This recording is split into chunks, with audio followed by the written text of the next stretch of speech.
Good morning. Welcome to Daily Mirror and to this online discussion with regards to the tourism industry. This do a small test to see if our panelists are on and if they can hear me. Kimali, are we good? Yes. Harpo, hi.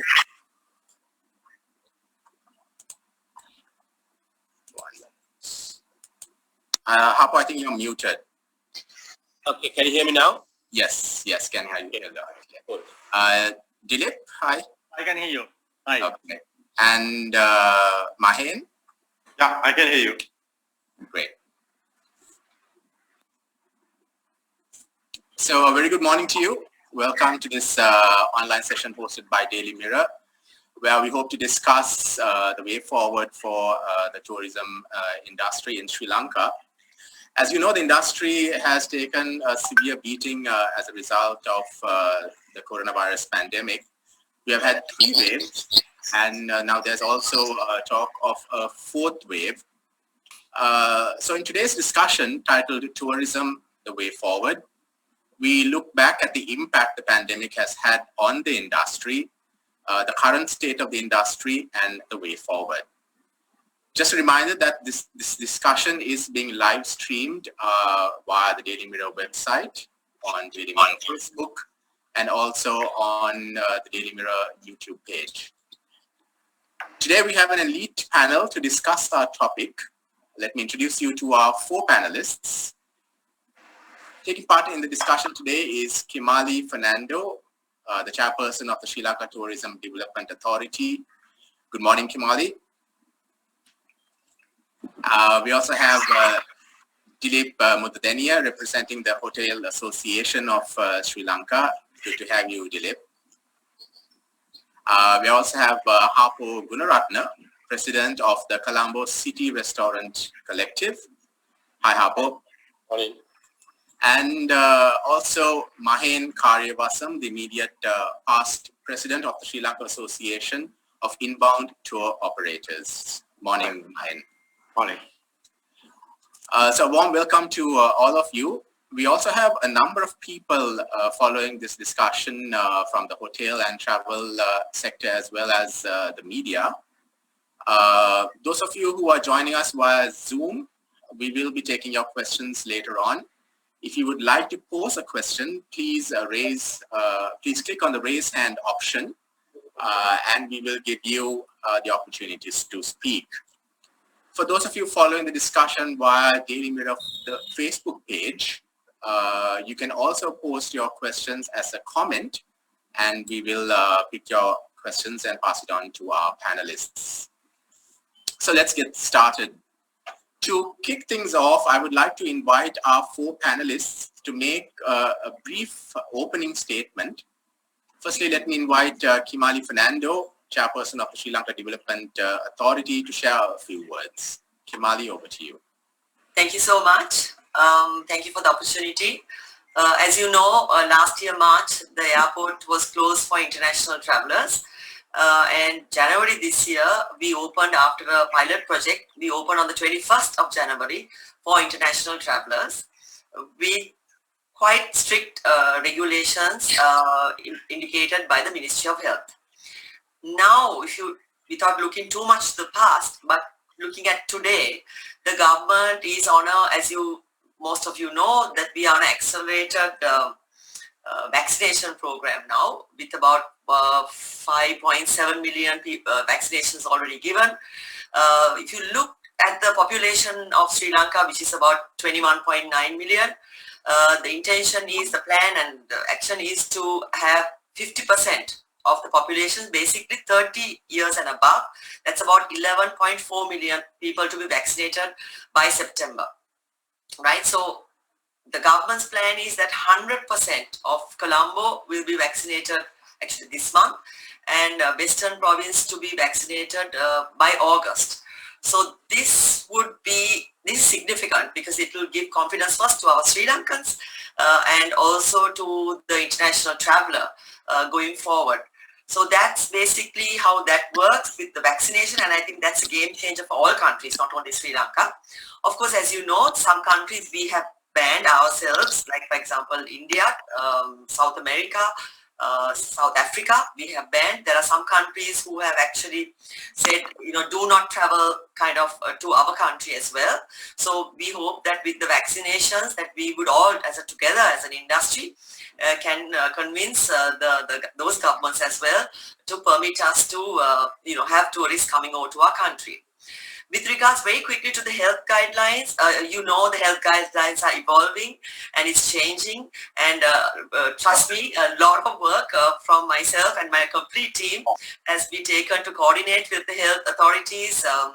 Some things we cannot negotiate with them. So because as per the quarantine law, they are the decision makers. So we work with them, we convince them that we are responsible, and several guidelines have been issued.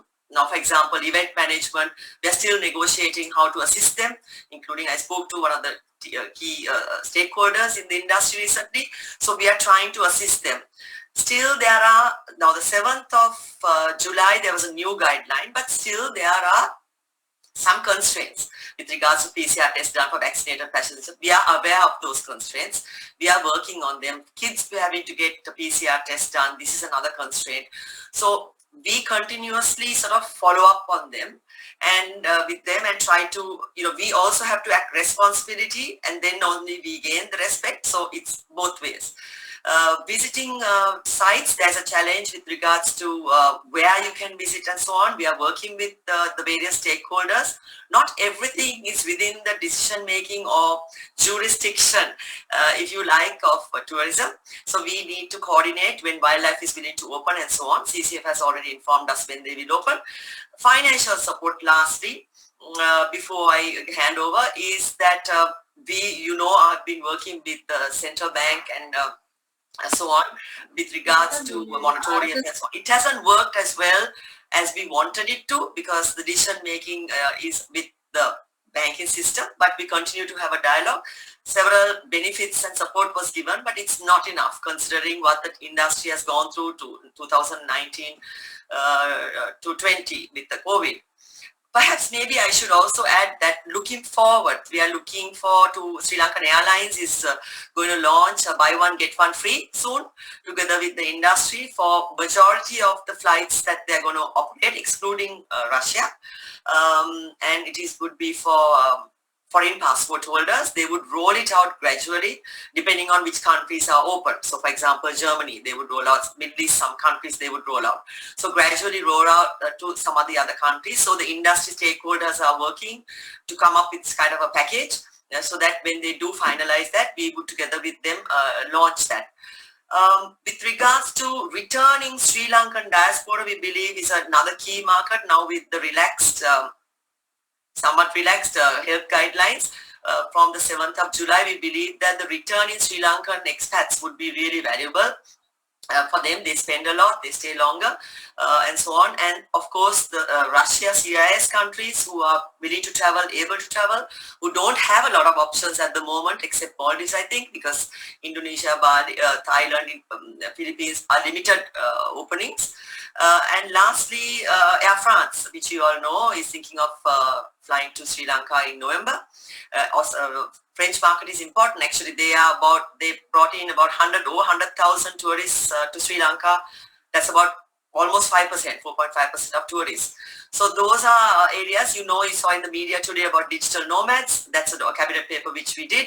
But there again, there are things that we need to improve a little bit also, increase the bandwidth to really leverage on that. And then we are in touch with immigration, asking them exactly when it will be launched. We have also got a cabinet approval for extended tourist visas. So extended tourist visa is one and digital nomad 1-year visa is another. So those are so I will leave you with that, and I'm happy to answer any questions. Thanks, Kimali. Next, I would like to invite Dilip Mudadania from representing the Hotel Association of Sri Lanka.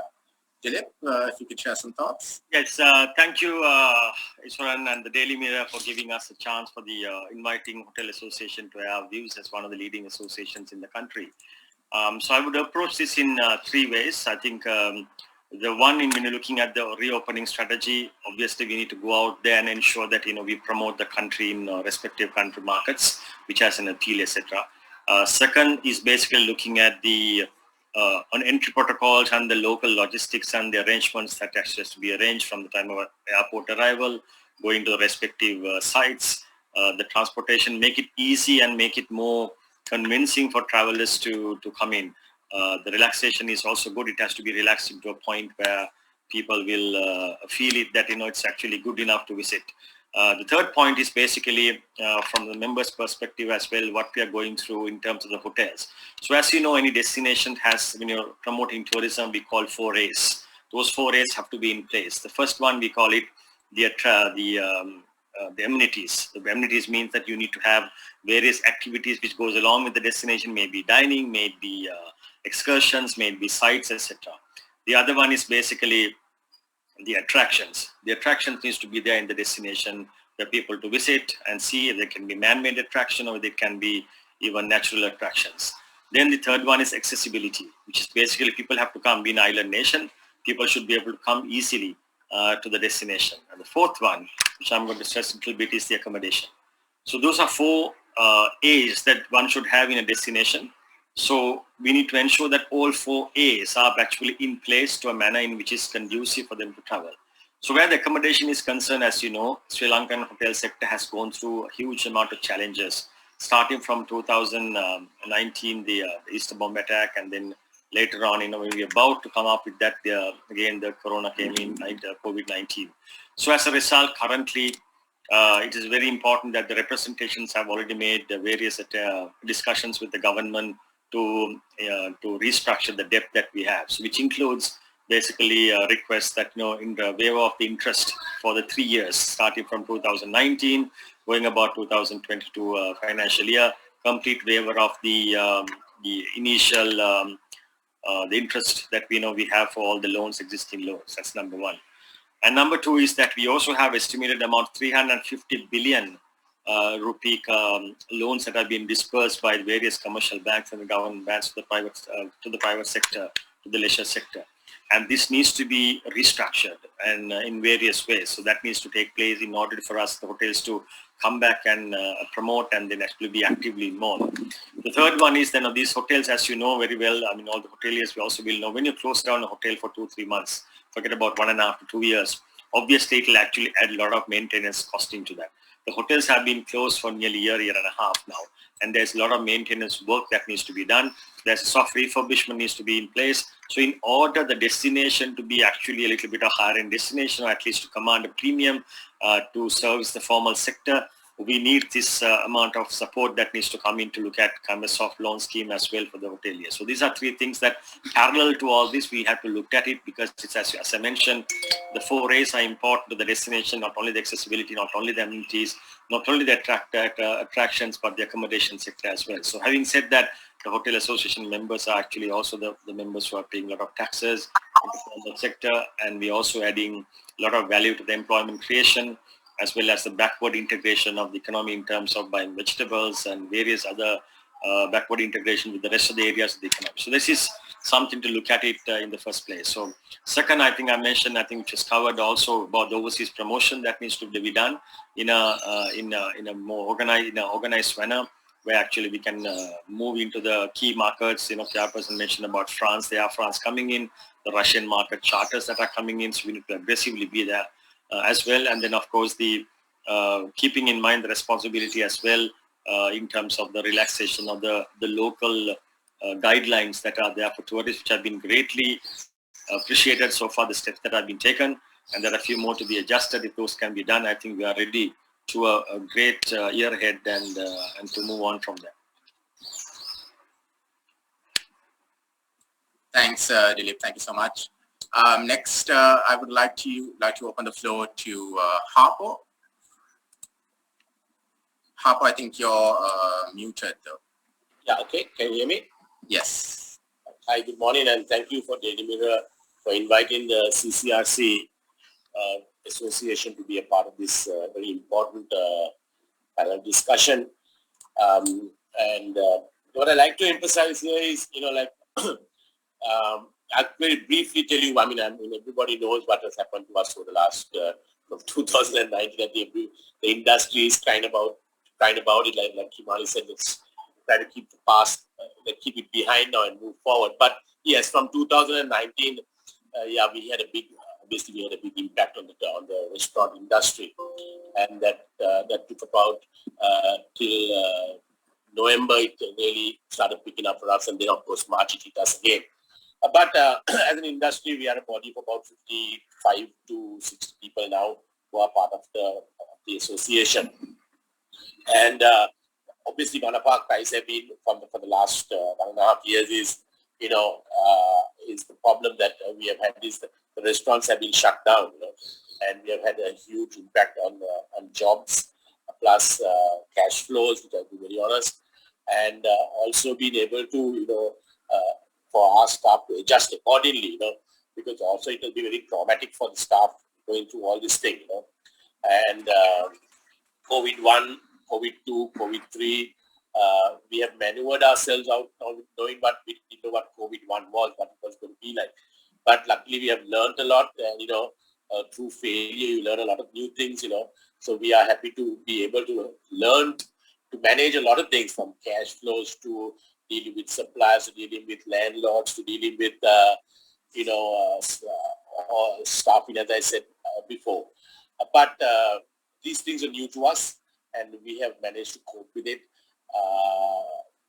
I must say that the health authorities have given us guidelines to work with, and we did lobby for the opening recently, which we are very grateful to the government and to the industry to allow us, the restaurants, to open once again after a lapse of 2 months.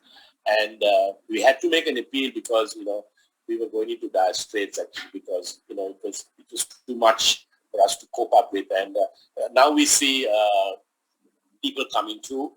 We have been given a 25% occupancy per property, which I think that's a good start, and we must be grateful for that. And as you see, the restaurant industry plays a huge impact in the tourism sector for the simple practice. You look at any country like Singapore, Malaysia, wherever, the restaurant business is a booming business. You go to any country, people step out to the restaurant to see what the vibe is, what the local feel is, and we are happy to be able to now have that coming through at least for the locals right now. Like Kimali said earlier, hopefully we'll have the Sri Lankan expats coming in, because I'm sure a lot of those people want to come back to Sri Lanka, and that's going to help the industry a lot. Financially, we were hit big time, and we have made representations to the government and the central bank on the moratoriums as well, where some of the members of the association have gone for moratoriums, but obviously with the lockdowns, they are obviously having cash flow issues there. So hopefully those are going to work out. And we also look forward to, once tourists come back, all these beautiful restaurants and all these lovely sites, the archaeological sites we have in Sri Lanka and especially Colombo, that we will have people coming back and patronizing our restaurants. Don't forget, we have a few restaurants and bars which are world-renowned bars, or some of Asia's top restaurants and bars. So we have something to offer everybody who's coming through. And we look forward to that. And of course, we also have to be more flexible when it comes to, as I said, okay, we are grateful for the 25%, but we need to open up, and and I don't understand why the government they don't realize there's nothing called a bar license or a nightclub license or a karaoke license. When the health authorities come up and say bars are closed, karaoke bars are closed, it doesn't make sense, because there's nothing called a bar license, So these are the little things the health authorities need to understand, because those are the things which we need to open up as well. Right now, we have been told we can't open up a bar. And, so those are little things, obviously, someone will have to advise them, or if we are there, we can advise them. But saying that, yes, the restaurants are, for the last 2 weeks, things have picked up, and we look forward to welcoming people back into our restaurants. Thank you. Thank you, Harpo, for sharing your thoughts. Next, I would like to invite Mahen Karyawasan from the Sri Lanka Association of Inbound tour operators. Mahin, over to you. Yes, thank you, Iswaran, and thank you, Daily Mirror, for inviting Slito for this important webinar. We appreciate it very much. Just to give a small introduction to Slito, Slito is Apex body for inbound tourism. In Sri Lanka, we got about 200 members of DMCs.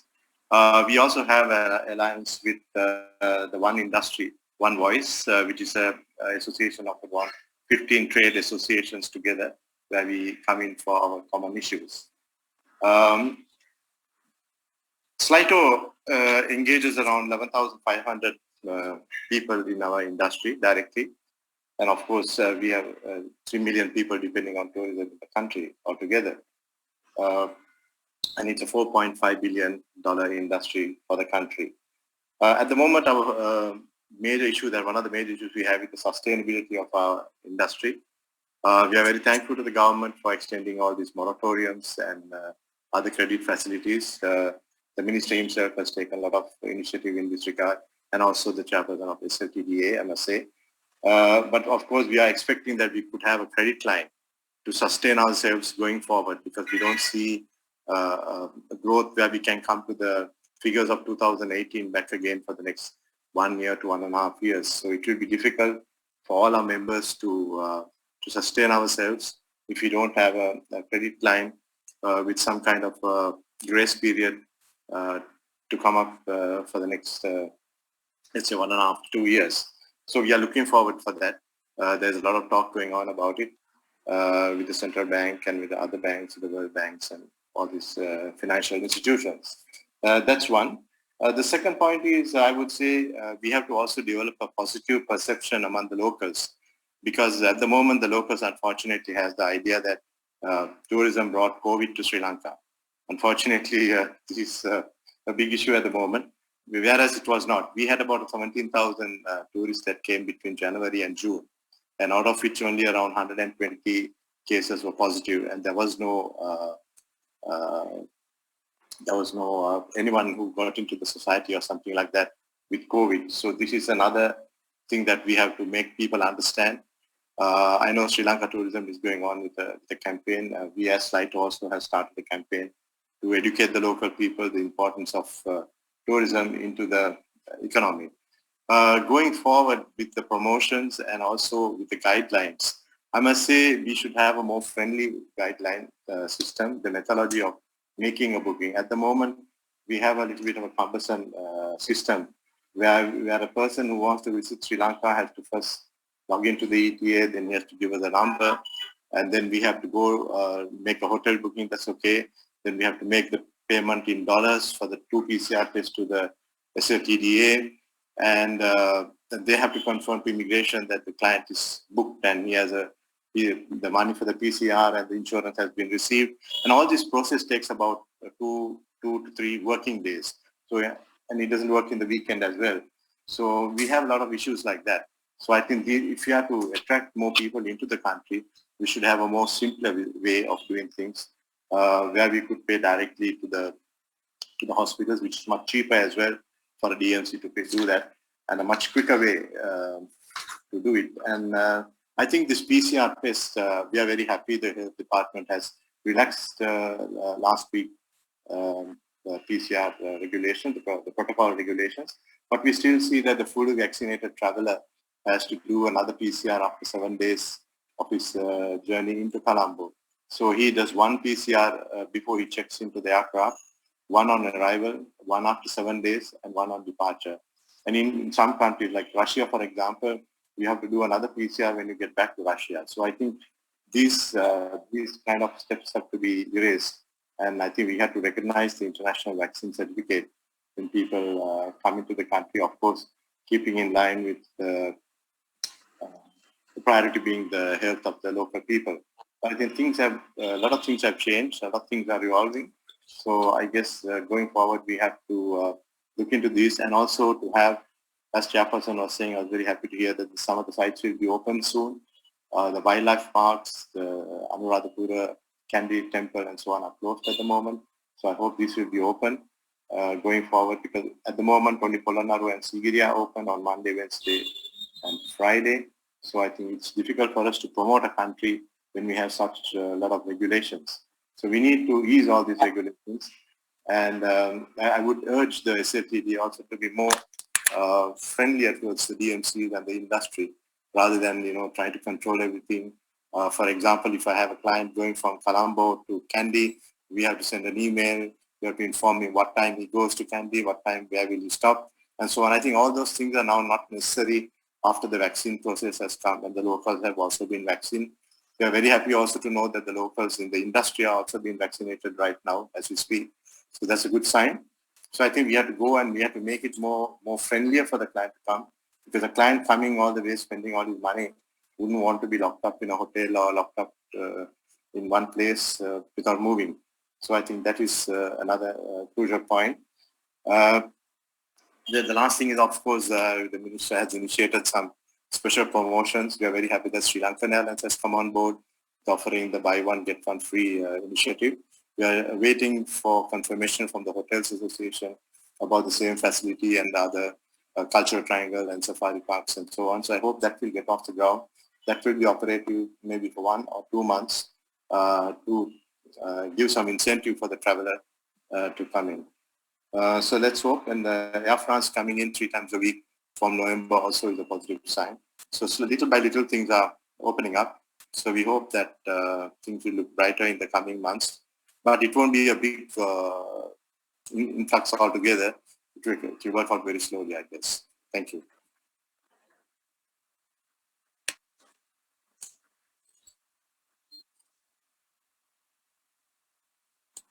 Thanks, Mahin.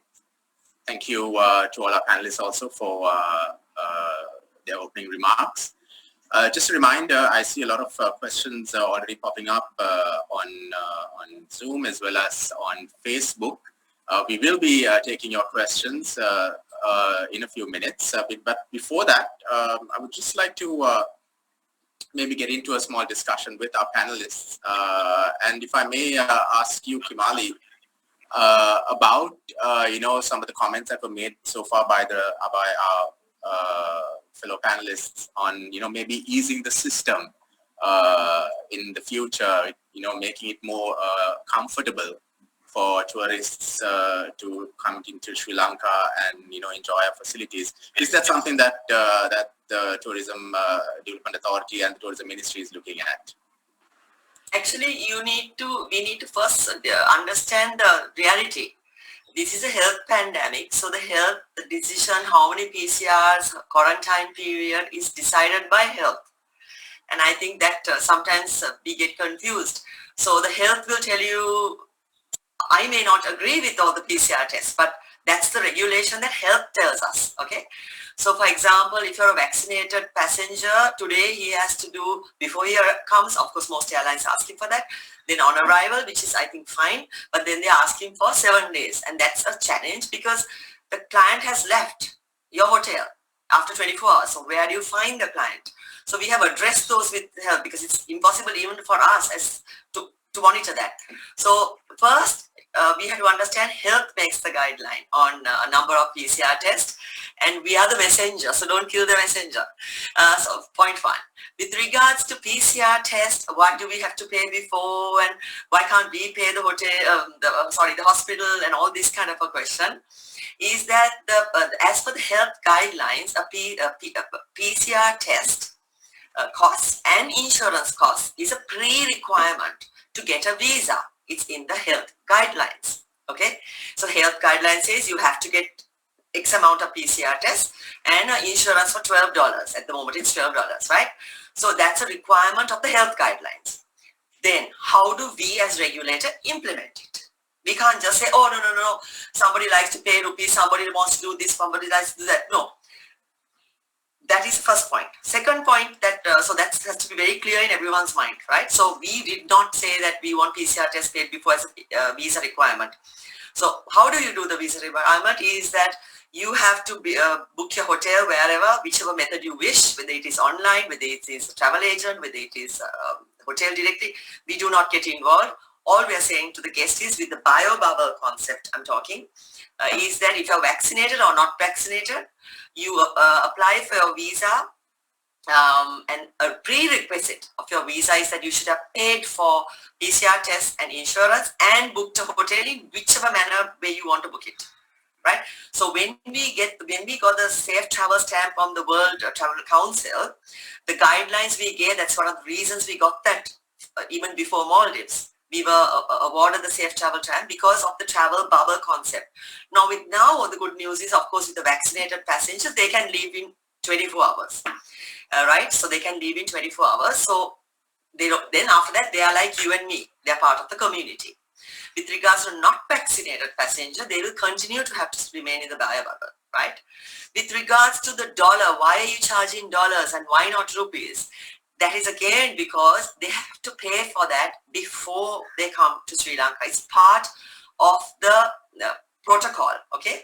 So why $40 and not $20 and not $50 or about $100? I mean, Europe, there is $95 pounds and so on.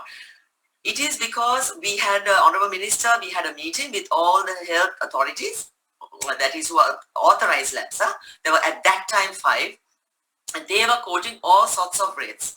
Some quoted 6.5, some quoted 7.5, some quoted 7.5 plus PPE and transport, some quoted depending on the location and all sorts of things. So everyone wants to do like the nice parts, but then no one wants to go to all over the country.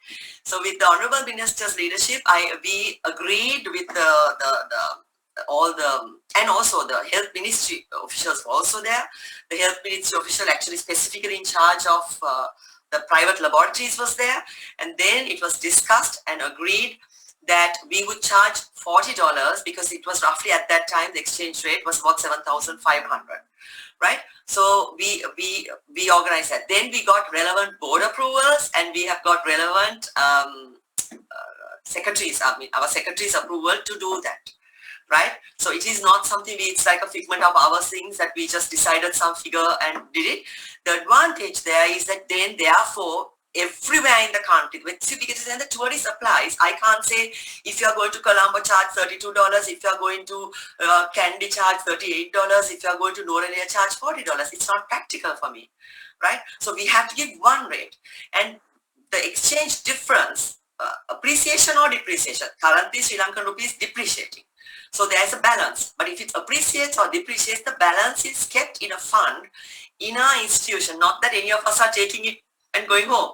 It's kept in our institution as per the approval we have got. We are keeping it separate account and it will be used. So I think that's a little bit like a misunderstanding about this, that this is our idea that we want to get PCR tests and insurance done before, and I honestly totally agree with health on this, that we must make sure that the guest who's coming has paid for insurance and PCR. If you please look at Thailand, the prices are way higher than ours, way higher. So I don't think we should just talk about so much, like I see like letters written and so much media discussion on this $40. If we are so worried about $40, this is really concerning, right? And somebody has asked the question, $35 about the visa fees for the 1 year. What is the visa fee? I'm seeing on chat. To answer your question is that current visa fees is $35, right? And we have asked immigration to please give the same rate if they can for 6 months for tourists. We have requested that. Okay, so we met the Defense Secretary as well, and we have requested that. We are waiting for their response. We just asked just for 6 months, give us $35 for 6 months. That decision is their decision, not ours to make. However, we have made the request. With regards to digital nomad, it was approved only yesterday in the cabinet.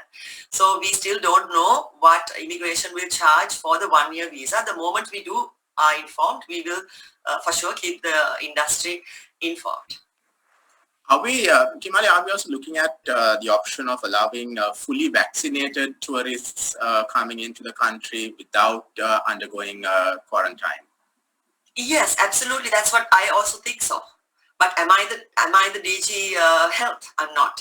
So what we have to do is we have to convince them to, because I have to tell the industry also one thing is that we've had people with vaccination also, a few came through tourism also who's been positive.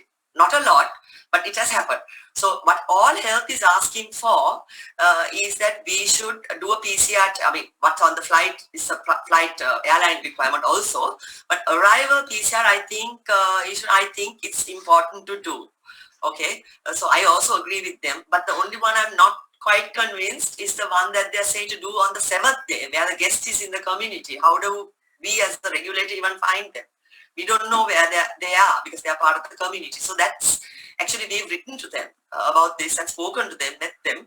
So let's see, we will follow up closely on that.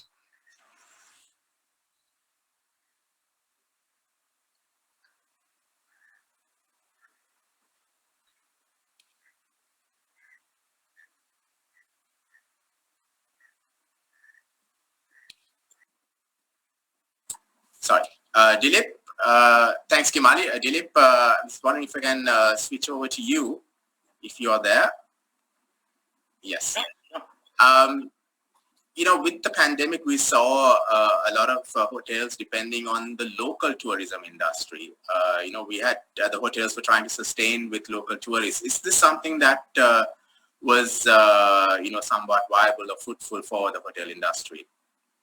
I think the importance of the domestic market shouldn't be I think it's not underestimated by anyone at all. And it's a very, very important market, and the local market actually comes in three ways. If it is for the resorts, it's looking at basically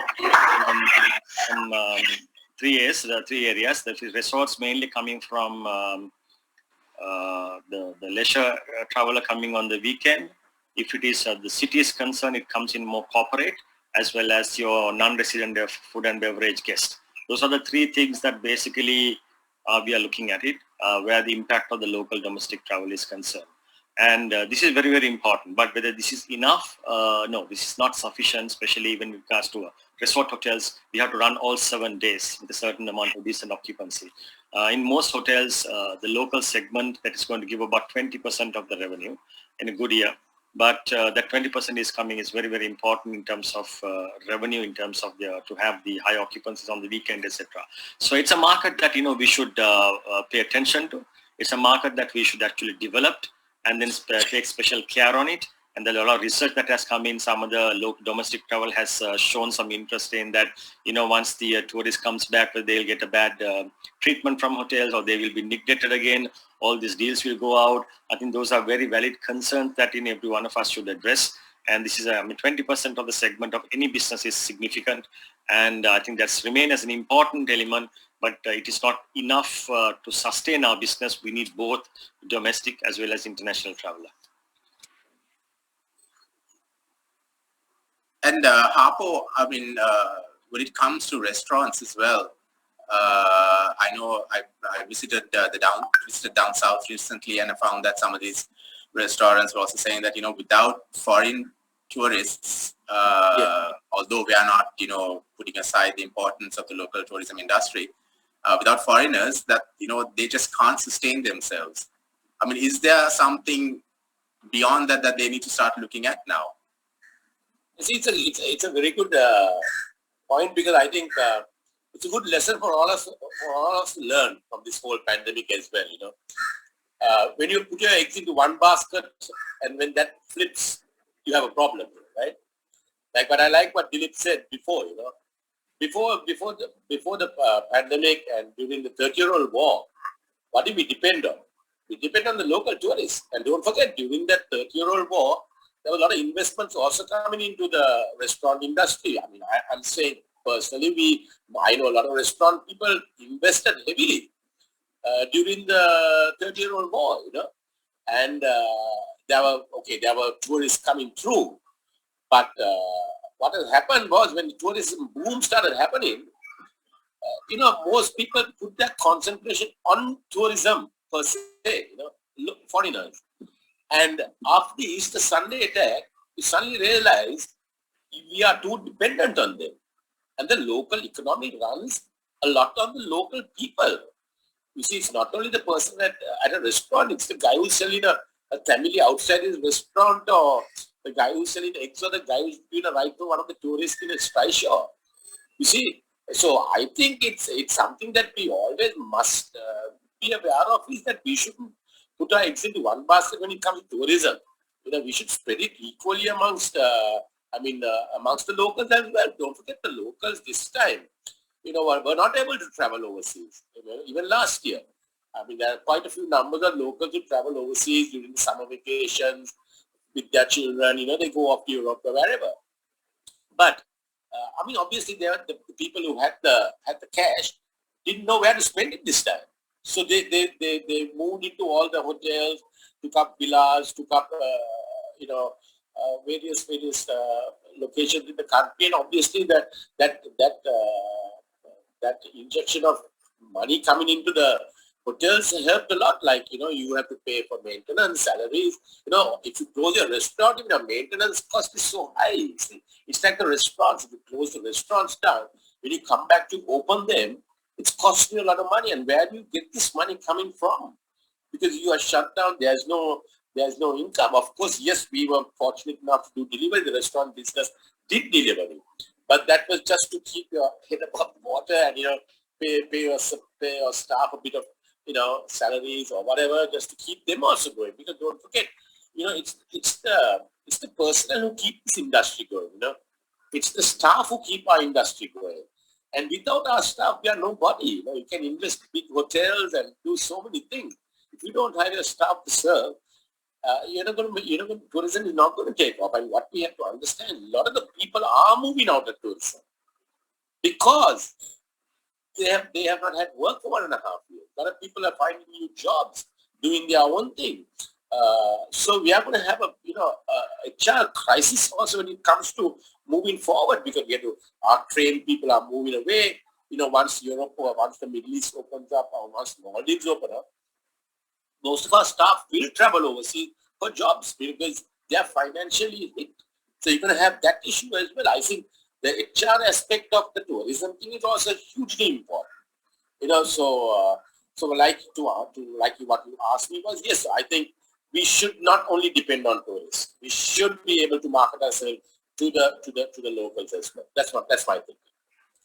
A good point, Harper, you made about retaining people in the industry. I know I've spoken to a few people involved in the industry, and they were saying that they had to close some of these small hotels, some of these restaurants, even staff have looked at opportunities not just out of the country but even out of the industry to survive.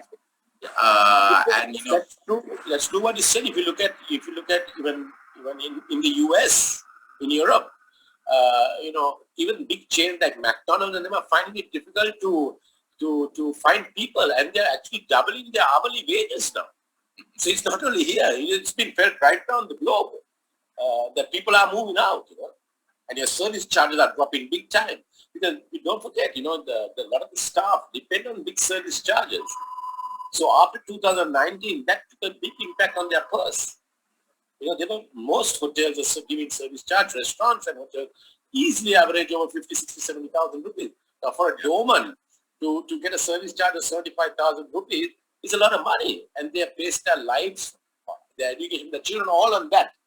So what are they going through right now? So that is a big problem. You see, it's not only it's a service charge. It's at the end of the day, it's income for the steward or for your gardening, your hotel or a restaurant. They depend on these things. They don't get tips. Yeah. Before they used to get a lot of tips as well. So it's a financial nightmare for some of this stuff. Yeah, that's right. This tips is something a lot of these guys were telling me as well, that without tips they can't survive.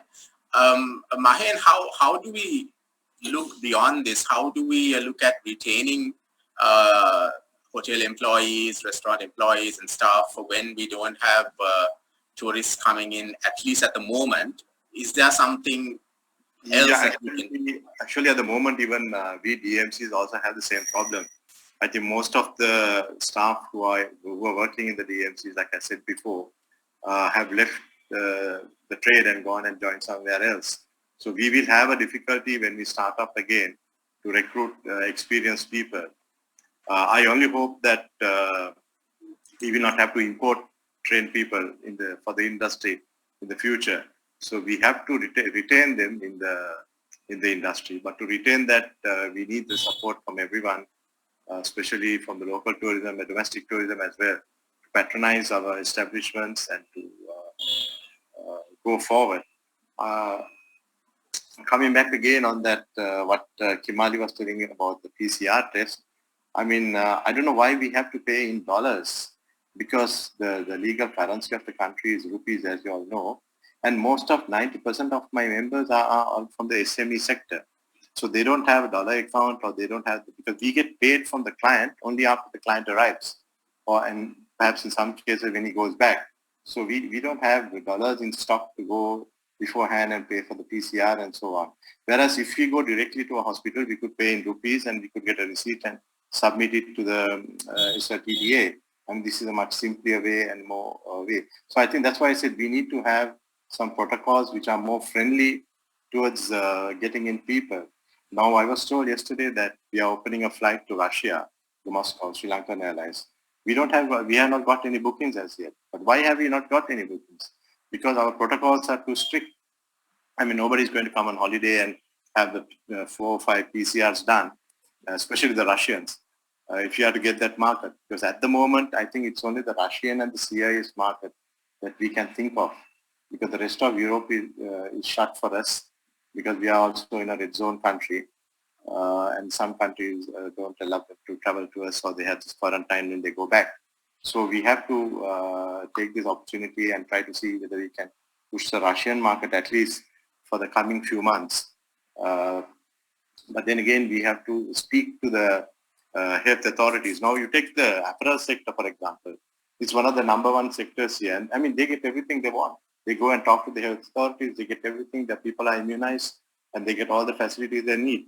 But we, being the #2 industry, bringing in so much of foreign exchange, I think we have to make some noise. We have to lobby with the health authority.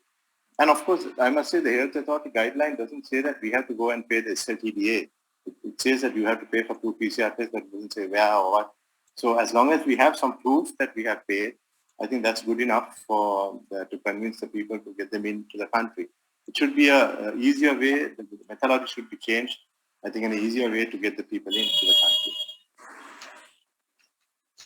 Himali, I know the tourism minister just recently was saying something to the effect that they were looking at drawing tourists back into the country, introducing a new system, a better system, if at all, to attract more tourists. So just picking up on where Mahin spoke, I mean, apart from Russia, are we looking at any other markets as well, specific markets? Actually, before I answer that question, I saw a comment on your chat, basically, except it's kind of a valid and maybe an interesting comment. Somebody has said, if you only focus on Russia, it would put people off against your country. I don't know who commented it, and it's an interesting comment. And I think that that's something that the industry also must be cognizant of. Because if you only pitch that, whether that they would need to tell me, because they are the experts, if that would have an impact, because that's a comment that somebody has made, which I thought is quite interesting. I did have similar comments when we did the pilot project as well. So this is something. So yes, with regards to, basically with the vaccination program growing in Sri Lanka, what we need to do as an industry is pitch to ambassadors in Sri Lanka, whether it is the UK ambassador, whether it's the French ambassador, whether it is the other ambassadors in Europe or anywhere else for that matter, to build their confidence that our country is safe. Because they are the first people who will inform to their governments about the feedback about Sri Lanka. Is it safe? Is it not? They are the people on the ground. Then simultaneously, which we are doing from a regulator perspective, we are in touch with them. But from the industry perspective, it would be useful if they too, sort of in a very professional manner, go and convince, try to, it's not like putting a switch on, right? So you have to build confidence. Number 2 is we are talking to with our ambassadors, our head of missions in our country, including yesterday I spoke to the UK ambassador, our mission head. So she is talking to, for example, the tourism minister there about removing us from moving us from red to amber. So that has to also happen. Then from India and China, so if you look at our markets, we have pre-COVID, India, China, key markets. India, we've banned at the moment. And China, they've said not to travel, right? The Chinese government has said not to travel. So India, what stage and when would our MOH be comfortable to allow vaccinated Indians to come into Sri Lanka? That's the question which we have to gradually, tactfully, professionally put forward to them, okay? Then we need to pitch the countries that are kind of dissuading their citizens from traveling to our country. So we had to approach them and convince them, and we had to, then of course, I think all of you probably know, with the global promotion campaign, we are proceeding on. It's a very difficult process.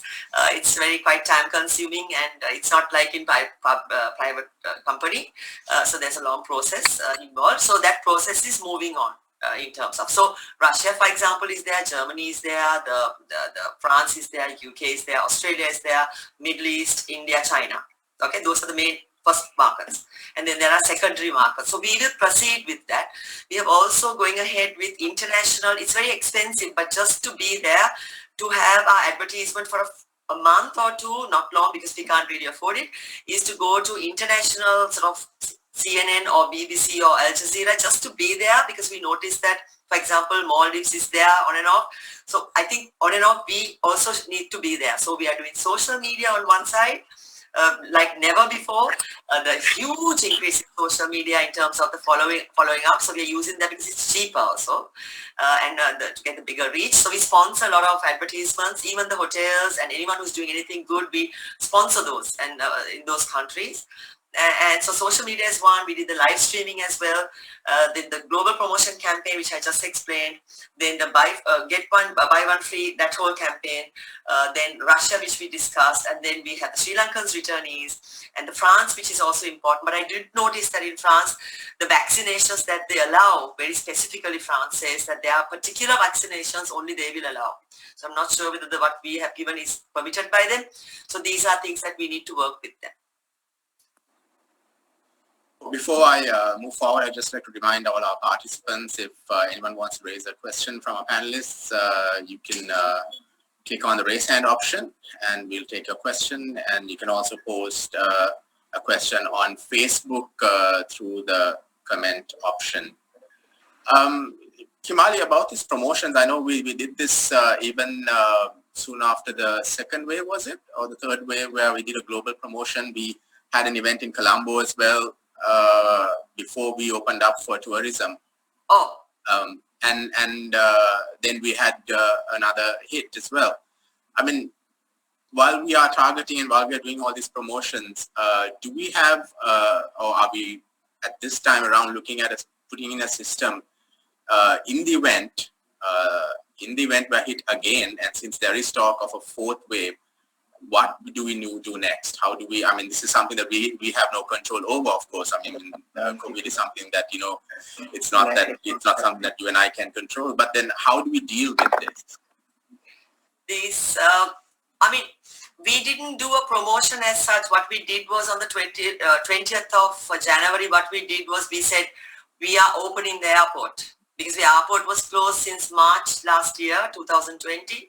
And in January 21, we opened the airport for international visitors. Okay, so it was launched in the sense that we called the foreign media and we kept them informed, and that when we went on CNN, BBC to keep, we need to inform that our country is open. But something, if that does happen, what your question was, lots of countries have faced that. The whole world is faced with that. So countries keep changing their guidelines. Like that, health also will change their guidelines. We have to abide, we have to go with what they say, and they are taking with their best interest, right? So when people say, there's a comment here, everyone should welcome all tourists, and this is not the time to be choosy, my dear. Paddy Paul has said, with so much restrictions on Sri Lanka and restrictions, look, whoever this person is, thing is, it's the restrictions is not made by Sri Lanka tourism. Please, I repeat, the restrictions of health guidelines are made by health authority. So I need to re-emphasize it to this person that the health guidelines are made by them. If they restrict, we have to abide. It's a criminal offense not to abide by. So let's get that clear once and for all. But to answer your question, that it is. We'll deal with it. And the thing is that I feel that with the vaccinations happening, that it would be less of an issue. And you see that in UK, where majority of people are vaccinated, though they do get COVID, but the death rates have come down. So I think the game changer for Sri Lanka, and we should be grateful to the government, is that very aggressive vaccination program going on. So I think that would really, I truly believe that would be a game changer for us. Right. Does anybody else want to add anything? Yeah, just to add on to that question where somebody had said, why get the Russians? I think Russians have been coming to Sri Lanka before 2018 as well. So we have had a very good influx of Russian tourists coming to the country. So I don't see why we should not do any promotions with the Russians or the CIS countries. I don't see anything at all. And at this stage, we cannot be choosy as well. But I mean, okay, the Russians come when in the good times. They were using some exclusive hotels for themselves, so that's okay. I mean, as long as they are tourists, we have no objection, and I think we should really encourage them to come in. I think, yeah, I will add something also into that. The diversity of the nationalities is important to have a high occupancy. So we have what we call the entire winter market, which is December to April predominantly. We have countries from the winter, the European countries are coming in. Then we have a huge off season when Europeans are not coming in from about April to about November. So we need that. Indians, Chinese, and then Russians also have a tendency of traveling in the summer markets as well to countries like Sri Lanka. So it's a mixed strategy that will require. One country itself might not be able to give the required numbers, but we can't go to 200 countries either. But in terms of portfolio, I think we should have these 6, 7, 8 countries we need to really focus on. I think Russia will also be important in those 6, 7 countries. So do the Europeans as well as India, China. So which gives us a portfolio, the mix that we require. But however, also in this post-pandemic area, we need to be very carefully marketed to these countries to understand which countries respond well. And some of the countries will take a little longer to travel, but some of the countries don't care. Some of the travelers, they just travel to various destinations provided that they have been accepted. So all this take into consideration to have our short to medium and the long-term strategy and the portfolio strategy is very important to have that. Has there been an overemphasis on certain countries, Dilip and maybe even Kimali? Initially we were focusing a lot on the Chinese market, and then when COVID happened, that was the first market that dropped out. I mean, are we emphasizing too much on particular markets instead of, broadening ourselves more? No, I think it's like this, right? I mean, just take a simple example. 2018, we had 2.2 million arrivals. And if you get 20% growth next year, you're looking about 400,000 arrivals more. That's 20% growth is a significant number. This 400,000 tourists, where do you want to get it? Do you want to go to 40 countries and get it? Or you would rather focus on about 10 countries and get it? The number, the 400,000 is easily gettable if you focus on all these 6, 7, 8 countries. So why we need a portfolio? Because we have seasonality. Traditionally we have a very heavy winter season starting from December. Everything gets fills up, and then by come March, April, it dies down. So we need the other markets to come in, the Indians and the Chinese, etc., comes in as well. So we need all these markets to have a balance of the right portfolio and have a basically decent occupancy right throughout. There's no point like we used to have December to April, we have 90% or 100%, and then it comes down to 20, 30%. Then average occupancy for the whole year comes down to 40, 50%. So we need all these markets. I think we shouldn't go to all the markets in the world, but the markets that have been selected, the UK, Germany, France, India, China, Russia, Middle East, and those markets actually make sense for the destination.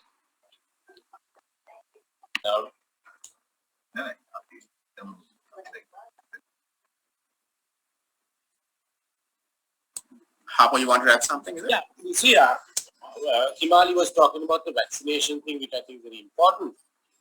But you see, one thing the health authorities must understand and the tourism board should understand is that, they are talking of vaccinations over 30 years.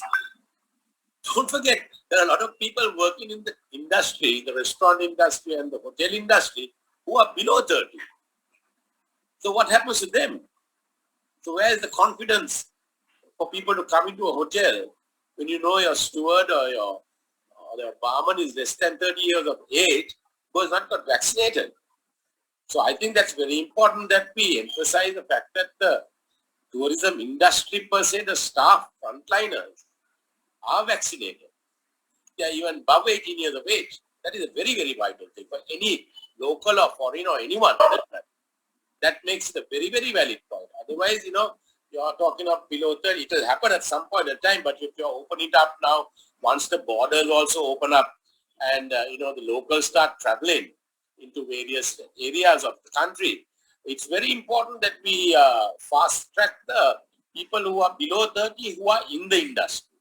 So I think that's a very, very valid thing. I'm sure Kimali should be able to talk to the authorities on that, because those are things that people will ask. And also, it's also important, to going forward, anybody coming to your restaurant or hotel or wherever is that, where you have a program where you show your vaccination, that you've got 2 vaccines. For example, local mark.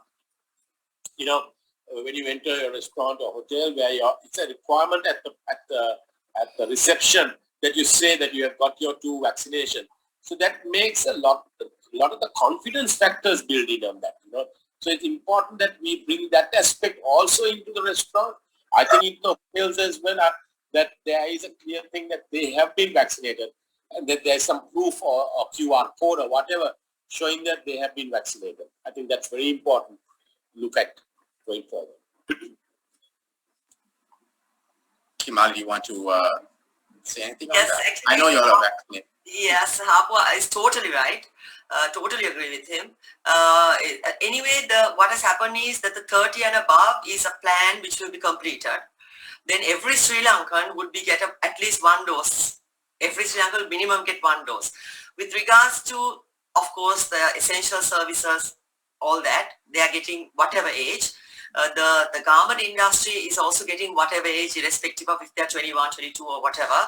So we also have requested, Harpo is totally right, have already requested that now, for example, large company called me, actually Shangri-La called, all the people have got over 30, but the people below are not getting. So that doesn't work. Harpo is totally right. So we already have addressed that and said that district by district, whether we can do this, in a sense that Colombo is more different maybe, but at least to get the biggest hotel in a particular district. Now, Habarana, for example, Cinnamon is assisting us. So Cinnamon is giving, everyone is going there to get it. So maybe each district we could get staff to go to one of the bigger hotels in that district and get it done. So that would be more practical for us. Absolutely. And if you all notice that even in the media, you saw that the education ministry was not discussing whether to give children the vaccination. So we are getting there. So we, UK has started doing a trial for 5-year-olds to get vaccinations. So even Sri Lanka, they are discussing that. So we haven't forgotten that, Harpo. Excellent point. Totally agree, and we'll follow up. And you guys also do the little bit lobbying for it in a very professional manner. I think that will also help all of us. Right. Let's take a question that has been posted on Facebook before we go to some of the guests on Zoom. One question that has been asked from Dinush Tyagarajan is if vaccinations given to Sri Lankans aren't valid in certain countries, what is the possibility that Sri Lanka will be on a red list of most European countries? Yes, that is a good question, and that we have raised that. Now, for example, some of the vaccines that we are giving, some of the European countries are now gradually approving. I know that in Switzerland, for example, I think the Indian government has approached them, the Swiss government, and asked them why their vaccination, which is Covishield, which we also use, wasn't accepted. And then I think there is now some agreement that they will be accepted. So it's an evolving thing. So a lot of countries will negotiate, I suppose, or lobby, or whatever the correct word, to get their particular vaccines accepted. Right? So yes, it's not carved in stone, and I cannot give you a complete answer today, but I know that India, for instance, did approach Europe about their vaccination, which we have also given to some of our citizens. Another question on Facebook is from Asanga Rodrigo, and he's asking, are there any financial benefits hotels would get from the government to retain employees if the pandemic continues? Actually, I mean, the hotel industry has about 200,000 people employed. Then you add the restaurants, they have 15, 20, 30 people like that, many people involved. So, we are very much aware of this, and Hotels Association, Sanatukwat actually gave a decent proposal, which we have discussed it also, to have kind of a SPV to transfer what Dilip was saying, the $35 billion, but that rupees, the outstandings into a sort of SPV, right? And then because these are otherwise you all are dealing with private banks, right? Public quoted companies. So they are unable to give you what you all are wanting. So I don't have an answer where yes, I can tell you yes, I would be happy to tell you. We did the cabinet paper to give a wage support scheme, as you know, last year. It was approved, but the implementation we need, because we are not the bank, right? So we need the help of banks, the central bank, the treasury to implement that. So if that what Sanath was suggesting, to put that SPV and put all these loans in there and then restructure it, which some countries do that, and I think some of us have done it in our previous careers as well, is that it's possible to do, but then you still do need international funding agency to fund this. Where does the money come from, right? So you'll have to take a foreign currency loan, you swap it to rupees, and in a practical sense, you will have to then pay whatever XYZ banks, you'll have to pay them. You have to take all those sort of the mortgages or whatever guarantees you all have given into this SPV, and this you will be owing money to this SPV. That's what will happen, right? So to do that, there was a discussion actually actually yesterday I had to tell you with the International Funding Agency on this matter. So we are following up on this. We have not forgotten, but that doesn't help the person who asked me the question, because he cannot pay his bills. I know that. So I'm sorry about that. But what is within our control, we are following up and doing it. Yeah, this came out of this problem of banks being given directions by the authorities, by the government, especially to implement certain things, and it doesn't get done. And I know this is something even some small hotels, small restaurateurs have also told me that they are not getting the sort of concessions that they have been promised. Absolutely. I mean, hotels have staff, lot of staff. You have restaurants, sometimes they are in a rented place, so they can't even give that property. Right. I think for the first time in tourism, we are in communications with the Restaurants Association. I didn't hear them before. I have to tell you. For the first time, we are discussing with event management companies. For the first time, we have given a voice to people who didn't have a voice. So we are talking to people now. There are 54 associations which I talk to daily. They are talking to me regularly. So there are a lot of people who are calling, who are desperate, we are doing the best we can within our capabilities. Now the electricity bill, water bill, this has never been done in the history of tourism. We did that, we went to cabinet. For the history of tourism, we never gave licenses for liquor extended. We did that. We went for moratoriums, which was done before. For the first time, we gave a very small amount, I know, but we still did it. For the first time, we gave some small amount, 20,000 to tour guides and 15,000 to drivers. That was the first time. For the first time, we went to give a wage support scheme. So for the first time, we have done a lot. But I know it's not good enough. It never is going to be. And I don't blame any of you, because you all are all in financial trouble. And you have to blame somebody. You have to go and ask somebody.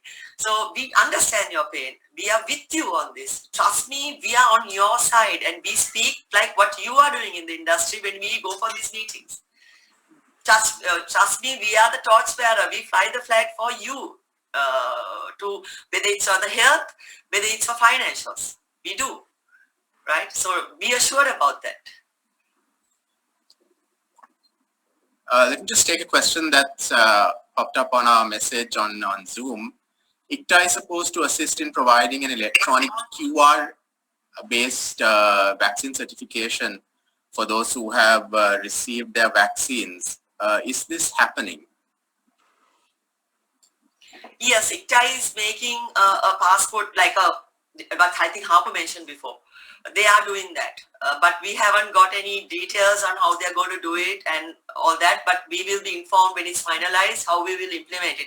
I would really like to implement it to our tourism industry staff, because if they have it, even their guests, like, with confidence they can say, look, I'm vaccinated, right? Because currently you have to understand people physically doing this. It is the hotel staff physically having to do this PCR tests and quarantining and all that. It is physically the tour guides who has to wear a PPE in this heat. This driver who has to wear this PPE in this heat. So we understand this, right? So that is why we have asked, I mean, you're talking we asked for vaccination of tourism even before garment industry, I have to tell you. We collected over 20,000 names and gave it. This is before garment industry. But you have to understand something. Garment industry has been functioning right throughout, while we were not functioning because the airport was closed for international travelers last year, right? So don't think that, oh, they are treated differently or what. If we couldn't bring tourists, we could not bring tourists, right? From March last year till January this year. So not that the government makes distinction like that. It's just that we could not bring tourists, but the garment industry functioned, tea industry functioned. So they had to give vaccinations and sort them out because we had to run an economy, right? So we cannot be a dog in the manger, because what happens is when our airport is closed, we had limited vaccines. You give it to an industry that's functioning.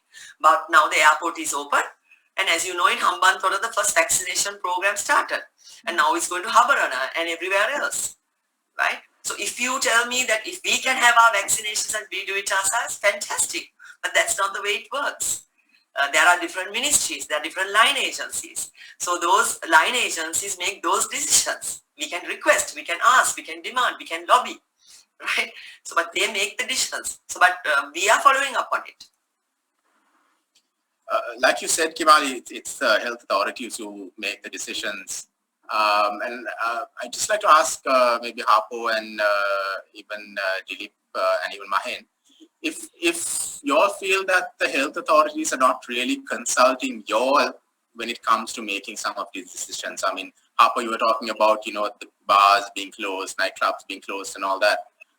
Your proposals or, are these things that are these being discussed with the health authorities? If I'm to chip in on that, I think, you see, I think the health authorities, as much as they sit with the tourist ministries and the SLTDA people, I think they need to engage with, for them to get the ground reality, I think. Sometimes even the tourism sector might not actually get the ground reality of the restaurant business, when it comes to simple things like this, So I think they need to engage with the stakeholders as much as I'm sure Kimali and them have a lot on their plate, and even inbound operators. So if you can, when discussions are happening of that nature, I think it's important for us also to be brought into the discussion to simplify things to them, and because the health authorities are like, for them it's no. That's the first thing. Which is fine, but then you've got to simplify things also. I know it's a very tight rope you're walking on, but you need to simplify things and make things more practical, make them understand, because for them it's just, no, it's health, that's it. And you cannot let them rule the roost. There has to be some kind of give and take here. I guess we respect it, and you have to be a little bit flexible here. Like I said from the outset of the discussion, we all have FL11 licenses. So how do they come up and say you can't run a nightclub or you can't run a bar? A bar serves food or a burger or a sandwich or something like that. So it's a FL11 restaurant. How do they say that? And then you have the local police coming at you, saying, you can't do this, you can't. So from a restaurant point of view, even the police are confused. The authorities are confused. Because they are going in that saying, no, you have a bar. No, a bar and a restaurant. So these are things, little things I think they need to understand. They need to, because you see, the tourists want to come to the country. The first thing they look at, can we visit these places? Are these places open for us? It's not like just going and sticking yourself in a room in a hotel. They also need to explore the country, see what it's all about. When they see all these clothes, oh no, we shouldn't be going there. We should go there once it's open. Yeah, if I can come in, I tend to agree with Harpo on that. In fact, I think the health department should engage the stakeholders also. In fact, we had a very good meeting this week with the health department, Slito and Tussle, which was very good, and they really understood when we explained to them our problems. Of course, SLTDA has been, I think, engaging them maybe on a daily basis. But I think when we go and talk, we come to the point, and they also begin to realize what our issues are in real life. So I think that's a very good move and a very good thing that we should engage them more in the future to make them realize and understand what our industry is all about. with your permission, actually, the last year when the airport was closed and we were trying to be prepared to open it and the guidelines will be made, many of the industry, not many, but the SLITO president, his SLITO president, Hotels Association president were called many times, and the chairperson of the minister's advisory committee was called many times to meet health officials. At the ministry, I was there, Honorable Minister was there, Mr. Hettiarachchi was there. They met the Minister of Health as well as the whole health structure. And I have to say that the private sector kind of walked out saying they are going to give up. They don't want to meet these people anymore. This was last year, I had to tell you. They kind of gave up. But then, since then, I think the health understands how tourism works, and we also understand that how health works. So now we find that there's more like better like dialogue and like people are giving input to this and this. But sometimes we don't achieve. Now, for example, event management, I'm very sorry for this because we are allowing weddings to be held with 150 people with 25% capacity, but we say no to events. But what is an event is in a way for me better because a business event, because you don't kiss and dance and hug. So we should be allowing them. So these are a little bit like, we have raised it, escalated this matter now because actually we cannot justify it them. So they too, the thing with tourism is that there are so many people impacted. If you take events, there are so many stakeholders impacted. If you take, if you take restaurants, so many are impacted. So we are doing our best to, while balancing not getting or creating COVID, we have to understand that there was 190 people who got PCR positive when they came, which is out of 18,000, which is nothing. It's a decimal. But always health remembers that the first person to have got COVID was a tour guide. We must not forget. The first person in Sri Lankan citizen who got COVID in Sri Lanka in March last year was a tour guide. We may have all forgotten, or some of us may have forgotten. The first person who died in Sri Lanka from COVID also was a tour guide. Okay, these are the people who are with the guests, right? These are the people who are with the guests, right? So maybe health has that in their mind as well. That's how they got it. So so we are working with them, and I'm glad to see that all three panelists here, and I'm so grateful that all three panelists agree that we should work together. We should talk to health. You can individually go and lobby and whatever. Please do that so that we work together and open up Sri Lanka and have a sustainable tourism soon. With just a few minutes left, I would like to remind our participants, if they want to raise any questions, you can click on the raise hand option and we will put you on. Dilip, what's the future like now? What do you think is going to happen next where the hotel industry is concerned? We saw a number of new hotels also coming up, and then suddenly, their operations also stalled. What next for the hotel industry? And the next one is that, everyone believes in this industry. The reason is that there is about 1.2 billion people in the world who are traveling to various countries. And what we have seen is after a pandemic or any kind of a disaster, any disaster, then the people, it's basically always a V-curve kind of a growth that you can see. And we have seen that around the world. And that's the trend, and that's the intuition we all have, and that's why we even talking about it. And that's the confidence we all have. So the tourism industry will bounce back. But the question here is that how long we can survive. It's not easy. So when you have 200 people in your payroll, and when you have to pay your salaries end of the month, and when there's no revenue coming in, you will really feel it when you have to borrow from banks and pay. So that's a huge issue. I think that issue not only for hotels, but everyone in the entire industry, not only Sri Lanka, rest of the parts as well. So we need to find some solution to how we can actually give some assistance to these people, so that we need these hotels. The hotels can add a lot of value to the whole industry when it comes to maybe a 3-star or a 5-star.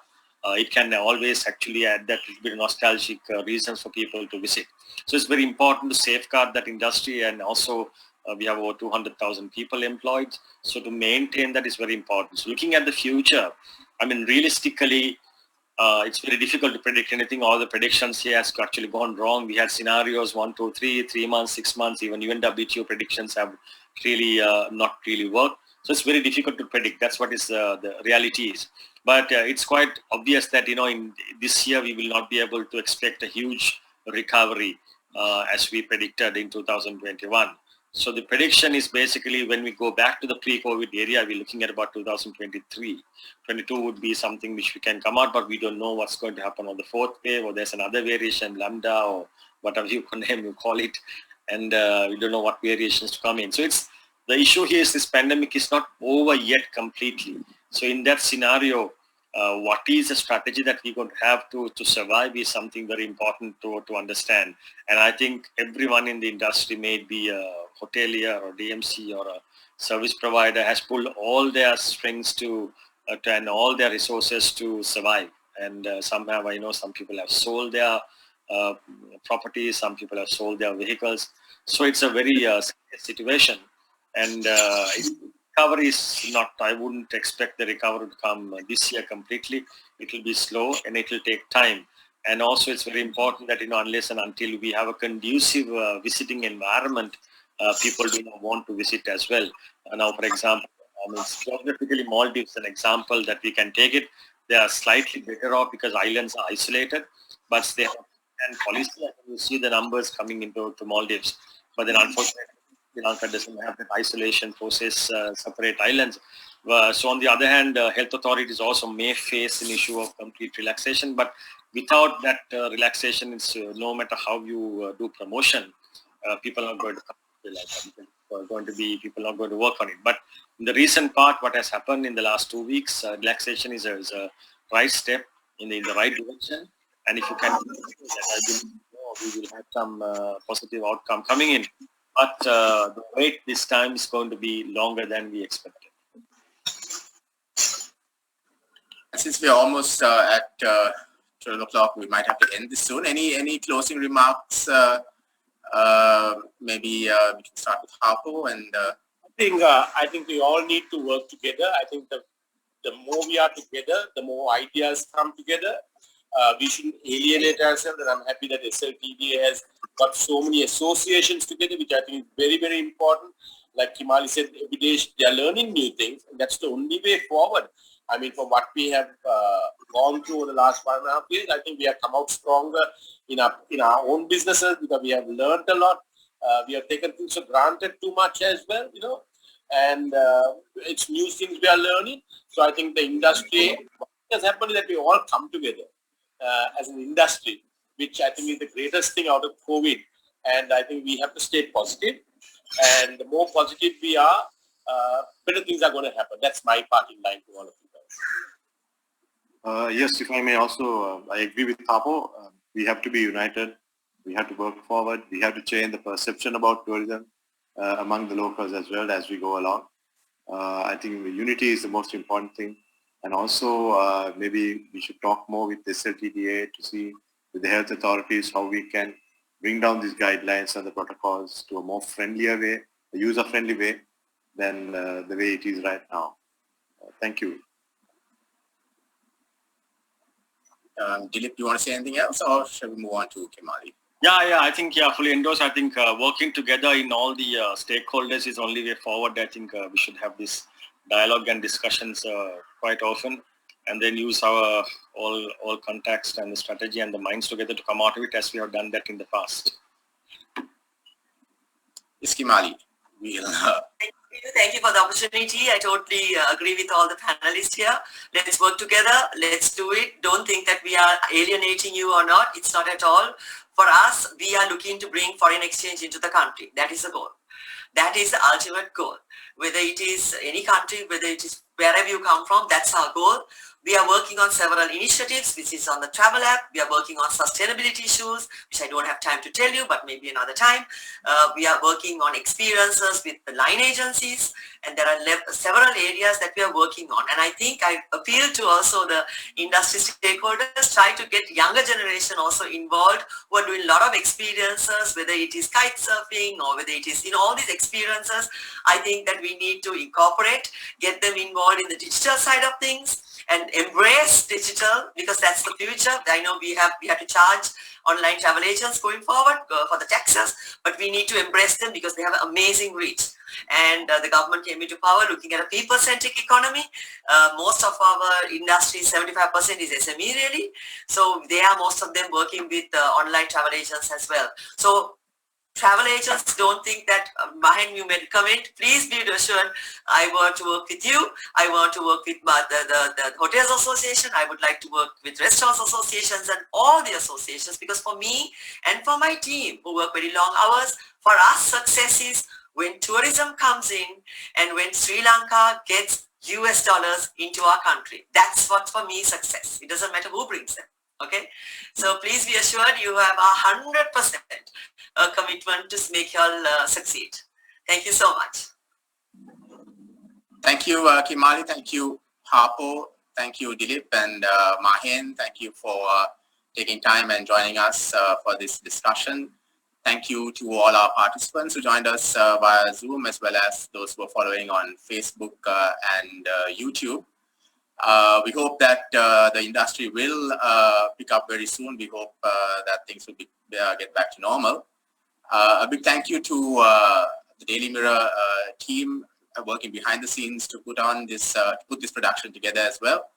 And till we join you next time with another discussion, have a good day. Bye for now.